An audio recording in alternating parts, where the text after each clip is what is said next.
everyone, it's Hatsy and I'm back with part 2 of the Beauty and the Beast's castle. So I understand that so many of you have been waiting patiently for this, and I want to say thank you because I'm not sure if I'd be that patient with me. Oh my goodness, aren't I just the worst ever? Yeah, I know. Well, I had to rebuild this interior because I did it once and then I lost all the footage of it because do you remember that really fun time when I did that Adobe Premiere Pro update and then I lost all my videos? Yeah, that was like all the footage for this build. So I didn't complete it fully the first time. I only did the first floor, so like the ground floor that we're working on now. And then that's when the footage cut out and then I couldn't get it back. But yeah, I just started from scratch again, and actually I was really excited about the interior. I definitely just like took it just way overboard, and I'm so happy with it though, because I think that even though like of course I can't make it exactly to how it's gonna look because it's a small castle in comparison to the one like in the movie that we've seen. So yeah, like a lot of stuff is supposed to be, what's it called, like shortened down, but I don't know, made smaller. It's like a compact build. But to be fair, I think that it does definitely look like an interior that you would expect for a castle like this, if that makes sense. So I am so happy to share it because I actually had a lot of fun making it, and you know, I always say that it's such a shame, like I need to just get into my head that interiors aren't that bad. Yeah, I know, I have this like horrible image every single time I go and do an interior. It's like anxiety. I don't know if anyone else gets this, but like, do you ever think to yourself, okay, oh my goodness, I'm gonna have to sit down for like 5 hours or so and just do an interior of a build and finish it? Like, probably not many people will say that like that's what you're doing for the next 5 hours, but yeah, I don't know, I sometimes get like anxious before I do it because I know I've got to like spend so much time invested into it and I want it to be perfect. And I think as well, like the longer I hold something off, the worse it gets. Because if I'd have shared this, let's say the week that I shared part 1, then all would be fine. But no, I've got to leave it months. So everybody's probably waiting for some like crazy interior, and then I've got to make it really good. So yeah, in my opinion, this is a crazy interior because I'm very excited about this. Very excited.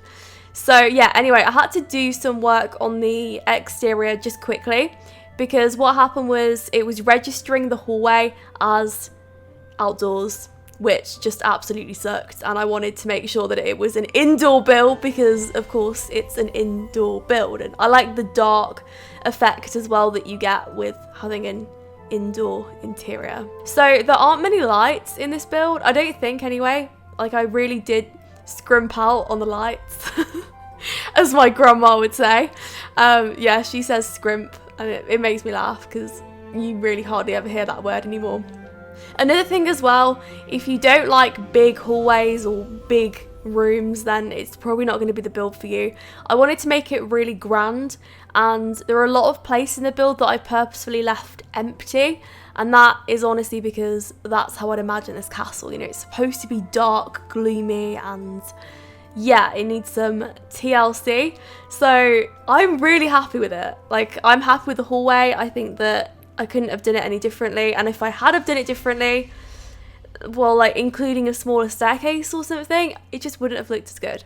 So anyway, the picture that I was following at this point was of this like really crazy hallway, and I think I was following like some of the animated pictures. I'll try and include them at the end so you can see what I was working off here, so you'll get an idea of like, oh okay, yeah, she was doing that, I get it now, because that makes sense.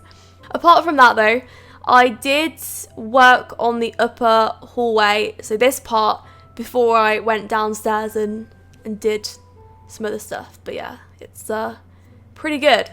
Anyway, what can I talk about during this video, because this is just a bit of a slow part. Well, I am getting ready for summer in the city. I'm going to London, and I don't even like really know what it is, like being completely honest with everybody now. Like I know that I'm going, but I don't know what to expect. And I'm going with Molly and Steph, 2 of my closest friends. No, they are actually my closest friends in the simming community. I love them. Like, it's going to be so much fun. So yeah, we're going down to London and we're going to go to this like Summit in the City festival, which if any of you are going to watching this video, then I would love to see you there. That would be so cool. And yeah, it's like music, I think, and then we're doing like a gamers panel, so that's gonna be pretty good. It's gonna be just like 3 or 4 days of just fun. I don't even know how long I'm going for. All I know is it's booked and like I'm going, so that's it. Yeah, I'm a very last minute person. If I ever get invited to anything, I swear I'm like the last to find out my own plans. That's it. So we'll just see what happens. I'll just go to London, turn up, and yeah, have some fun. We are on to the downstairs bit. I just finished off the top hallway. Again, you know, I left it really plain up there, but I think it looks okay. Oh, this part, I'll tell you what, this really frustrated me. So, oh, that roofing that was like coming through, doesn't it look awful though? So what I had to do in the end was I had to sort of like corner it off as a room and just leave it, because I was so frustrated with it. I was like, do you know what? This is going to ruin my day if this camera's on. It's such a small thing though. But no, I get really frustrated at that kind of stuff, like poking roofing through builds. It's so annoying. And yeah, I was so happy with this hallway. There's only so many times I can say it. But yeah, this is one of my favourite hallways that I've ever done. And anyway, going down to this floor, so just downstairs now. This is supposed to be inspired by the area that Belle walks in, and then there's the clock and the candelabra there on the table, and they're supposed to be the animated characters. So yeah, I thought that was pretty good. And there's like roses all around the build as well, because of course you'd expect there to be roses. In fact, no, you wouldn't. You'd expect there to be no roses, because surely the beast wouldn't want a constant reminder of the rose. Maybe that's not so much of a great idea. But to be fair, it is the Beauty and the Beast castle, and you don't know if Belle has already arrived yet. Okay, I'm going too much into this now. I spend too much time thinking about just crazy stuff. But yeah, I was pretty happy with how it looked anyway. So this is the library in here. The library was very small, but to be fair, it's pretty much all a library by the end of it, so I don't think that it's really that much of a big deal.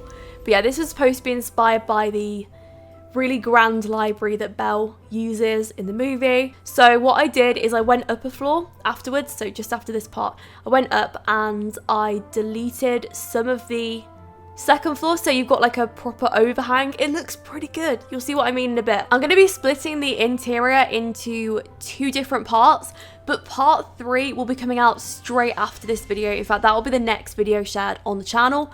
And I'm really excited to share part 3 with you, because you get to see the ballroom, and the ballroom is my favourite part of this whole build because I worked really hard on it. So anyway, I've been getting told off recently from a few comments saying that I'm talking too much about the build, and some of you want to hear some crazy stories and just weird stuff that's been going off at the moment. So that's what I'm going to do for probably a little bit of this video. And if you don't want to listen to this, you don't have to. There'll be a playlist below of the Beauty and the Beast soundtrack. You can listen to that instead. There you go. Well, this is what's been happening recently. I've been quite annoyed the past week because something big's been going off in my area. In fact, I thought today, I was so excited about it, I thought there was a protest going off about this particular issue that I'm going to talk about, because my husband came in and he said, there's a protest going off, and I thought, oh my goodness, I know what this is going to be about. Let me go and join. I swear, I was ready. I was like, let me go and get my coat, I'm joining. But no, it didn't actually turn out to be what I thought it was about, so I didn't end up joining the protest. All my problems have been about one single road, and that's it. Yeah, a road, and that's what we're dealing with at the moment. This road is the only viable route, I think that's the word to use, yeah. The only viable route into town from where I live, because I live right on the end of a town, and basically that is like the best way in. It takes like probably 10 to 15 minutes to get into town from where I live from using it. But if I wasn't going to use that road, let's say there was a diversion or something, which I'm going to talk about in a second, that would mean that I would have to leave the town, like go right out the town, enter another town, go round and enter my original town that I live in at the separate end and drive all the way through and back again. Yeah, it's insane. Like, we're looking at a 35 to 40 minute detour if anything was, to happen to my lovely road. Well, there have been roadworks there for the last 6 months, and it's been annoying, but it hasn't been the end of the world because it's meant that we've had temporary traffic lights there. So yeah, it's not great. It does put time on, but it's not 35 to 40 minutes. Like, it's fine. I can get round. It's all good. So I've been using it, and I probably use it about twice a day. So I probably, go food shopping or something, and then I will also go to the gym because I go 6 days a week. So most days. And then, if I need to do anything else, I'm going to say I probably leave the house and use that road like twice a day, something like that, just depending on what I need to do. So things were going really well, and I was a little bit confused as to why they needed to have temporary traffic lights there for 6 months. That's a long time to have temporary traffic lights anywhere for. But hey, I dealt with it. I got on with it because it's not the end of the world. It's a road, okay? It's going to put like 10 to 15 minutes onto my journey every time I use it, but so what? At least I still get to use it, right? Well, that's what I thought until Monday morning. Until I woke up and that road was closed. And it's closed for a month. 1 month. And there's just a sign there. There's just like measly sign that says, sorry for the inconvenience. Sorry for the inconvenience? But that means I have to do like a 30-minute to 40-minute detour anywhere now. Like, I can't just go to the shops. I can't go and, pick food up or anything like that. Or, go to the gym, whatever. No, I do it. I have to exit the town and re-enter it from a different side just because I can't use this road. This is crazy. And not just that though. The way it works, so it's relatively easy to leave my house, but to get back in, because it's all one way, like everything's working against you pretty much. So the other day, this was like day 1 of the road being closed. Yeah, I know, I'm actually ticking off the days. So I went out and I decided to, try and find an easy shop to get to. I couldn't find anywhere, and I was driving around for an hour and a half trying to find an entrance back into my house because there's no way of me getting back in. I got so stressed and so mad about it. This is mental. So anyway, I got back and I did actually make a complaint because, it's bad.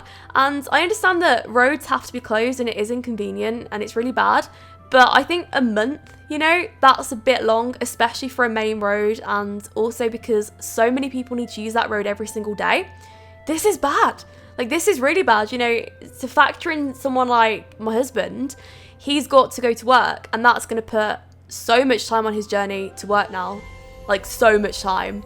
Like an extra hour or more than that. I don't even know how long, because he goes in the morning as well. Like, that's when everybody's trying to get out. It's meaning that the countryside roads are being used more because people are getting diverted outwards. So it means like the really rickety bridges that aren't supposed to hold that many cars, and those like, country roads that are really sort of swervy and whatnot, like you wouldn't want to drive regularly on them, they're being used more.